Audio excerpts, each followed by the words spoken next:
Next thing he talks about here is the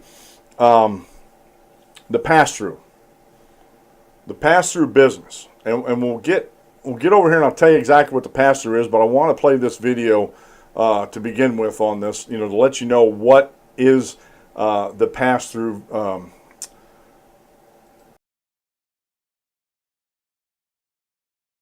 So there you have it. That's what's new. Now, getting to the original story, CNBC's Lauren Hirsch explains the provision allows for a tax deduction on income made from pass-through entities, like real estate LLCs, including those with few or no employees. It could thus benefit Senator Bob Corker from Tennessee and President Donald Trump, who both have real estate income. According to the website Open Secrets, Trump owns corporations operating as LLCs.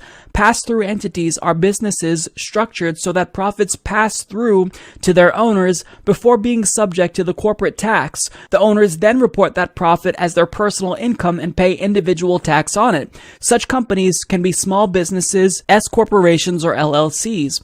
With the new language, even companies with no employees can deduct a percentage of pass-through income, thereby lowering the rate they pay. As first reported on by the International Business Times, Corker originally voted against the tax bill, but then supported it after the provision was added. He told International Business Times in an interview he only read a summary of the bill. On Monday, Senator Orrin Hatch, the head of the Senate's Tax Writing Committee, denied the implication in news reports that Republicans added the measure at the last minute to win Corker's vote. All right, folks.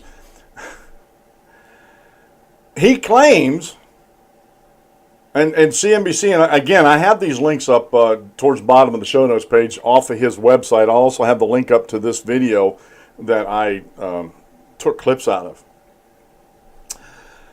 He claims that the pass-through tax was a last-minute provision. To win over senators. Folks, we actually talked about this clear back in May, June of this year. I'll have to look up, I'll link to the show. Let me make a note here. Link to show with first pass-through. I'm going to link to that. So, we were talking about it even way back when. This was one of the original provisions. When the tax plan came out, when President Trump actually unveiled his tax plan, was this pass-through.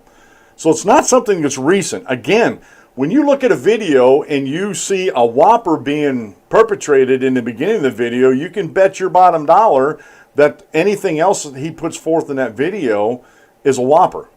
I don't care who is putting it forth. CNBC got it wrong. This was not something that was put in the last minute.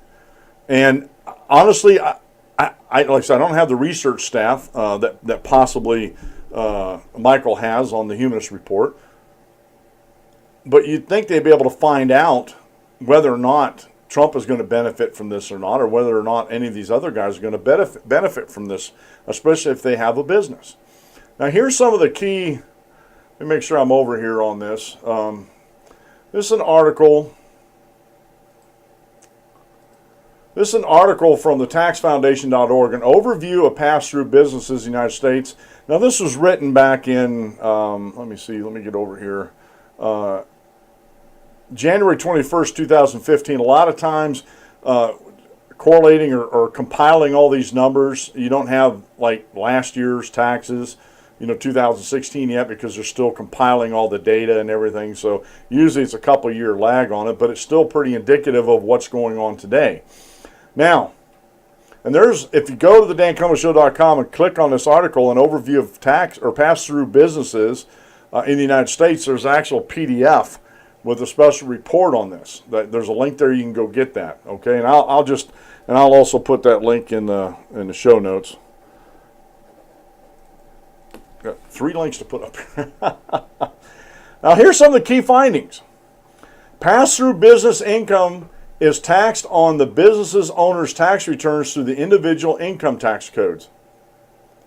Because a lot of sole proprietors, a lot of small businesses, and even LLCs and stuff like that, or S-corps they're called. They're still a corporation, but an S-corp. Before, they were paying in excess of 50% in some states for this pass-through tax. And what this does in the tax provision, it takes away that extra taxation on this. Now, pass-through businesses face only one layer of taxes on their profits compared to the double taxations faced by C corporations. And this is where it changes that, okay?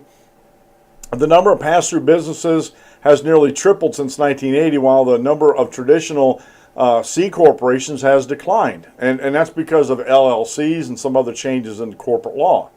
Pass-through businesses earn more net business income than C corporations. Pass-through businesses employ more than 50% of the private sector workforce and accounted for 37% of the total private sector payroll in 2011. And we're not talking about huge corporations here, folks. We really aren't. These are small companies. Like if I grew enough, I could become an LLC and still, if I was making enough income, anything I make off this right now is going on my personal income taxes, and I could keep it that way as pass-through. Although pass-through businesses are smaller than C corporations on average, they are not all small businesses. Many people work for large pass-through companies. We're like a single family that owns a company. Could be a pass-through. The majority of pass-through business income is taxed at top individual tax rates, but that's still less than what they're paying now. Tax reform aimed at improving the comprehensiveness of U.S. business needs to address the individual income tax code due to the economic importance through the business. Now, he goes on down, he'll talk about that, but that's just some key findings. It's not like Mike over at the Humanist Report makes it out to be, that it's just these big multinational corporations or what, these huge corporations. We're talking about mom and pop stores that might have a couple employees. That I know some mom and pop businesses that make some good money. We're talking hundreds of thousands of dollars a year.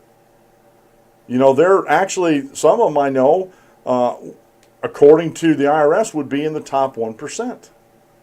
Because I know some small mom and pop businesses that they earn in excess of $1 million a year in their business.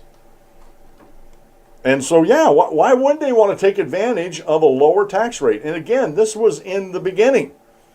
This was not put in the bill, and I'll link to, like I said, I'm going to link to the pass-through that I talked about on the show earlier and give you the episode number and the link to all that. So again, the Humanist Report gets it wrong. They're lying. Now, the reasons why they're lying, they're going to have to tell you that. I gave you some of my suppositions or suspicions of why they're lying. But ultimately, you would have to ask the Humanist Report, Mike over there at the Humanist Report, why he's lying about these things.